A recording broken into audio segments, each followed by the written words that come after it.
bohong. Aku hanya memikirkan satu peraturan penting. Kenapa kau lakukan hari ini kalau kau bisa melakukannya besok? Few moments later.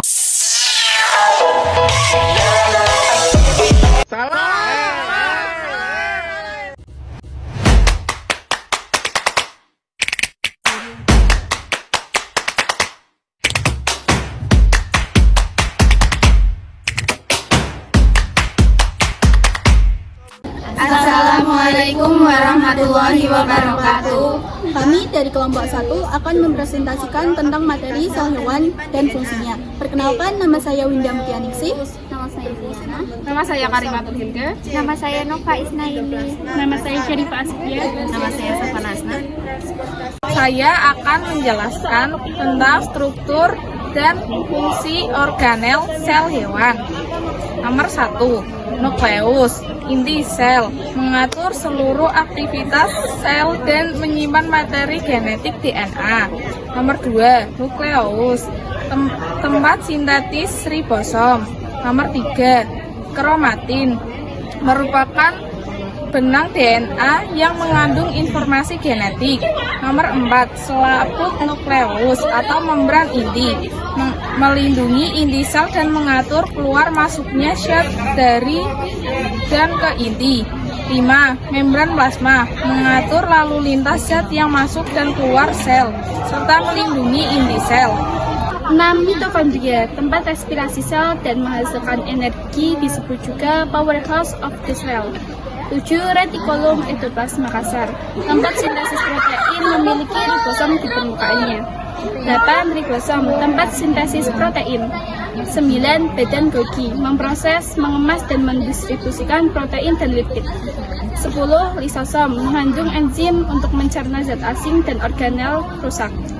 11, peroksisom, menguraikan asam lemak dan menetralisir racun, mengandung enzim katalase. 12, sentriol, berperan penting dalam pembelahan sel, membentuk benang spindel. 13, mikrofilamen, berperan dalam pergerakan sel dan perubahan bentuk sel. 14, mikrotubulus, menyusun sitoskeleton, membantu pergerakan organel dalam sel. 15, flagella, alat gerak sel, tidak semua sel hewan memilikinya. Kemudian kami akan membacakan soal yang terdiri dari PPT tersebut. 1. Apa saja fungsi utama dari membran sel dan bagaimana struktur fosfolipida berperan dalam fungsi tersebut? 1. Pelindung sel. Membran sel berfungsi sebagai penghalang antara lingkungan luar dan dalam sel.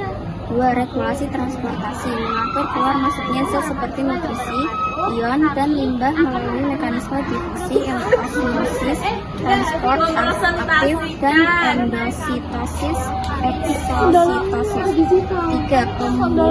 Komunikasi dan pengenalan sinyal, mengandung reseptor yang dapat menangkap sinyal kimia, memungkinkan sel merespons lingkungan. 4. Pemisahan kompartemen internal. Pada sel eukariotik, membran juga membungkus organel, menciptakan lingkungan kerja khusus di dalamnya. 5. Mobilitas dan interaksi sel.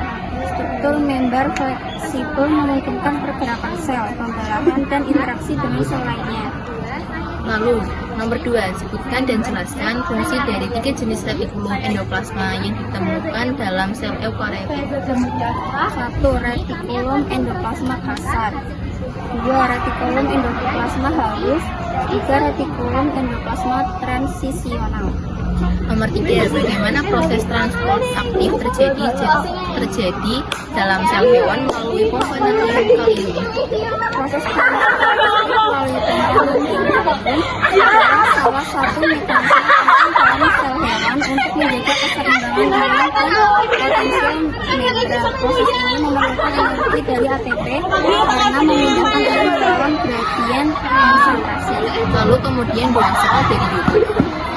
Nomor 1 pertama, bagaimana kategori sel utama, eukariotik dan prokariotik berbeda dalam struktur internalnya? Perbedaan utama antara sel eukariotik dan sel prokariotik terletak pada organisasi internalnya, terutama dalam hal struktur inti, organel, dan kompleksitas sistem sel. Maka perbedaan utama antara retikulum endoplasma kasar REK dan retikulum endoplasma halus REH dan aparatus Golgi dalam pemrosesan materi seluler. REK tempat produksi protein, berfungsi untuk sintesis protein struktural dan fungsional. REH produksi lipid dan detoksifikasi tanpa ribosom. Aparatus Golgi, pemroses dan pengemas utama produk RE, berperan dalam pengiriman dan distribusi produk seluler. Sekian presentasi dari kelompok kami, kurang lebihnya mohon maaf. Wassalamualaikum warahmatullahi wabarakatuh.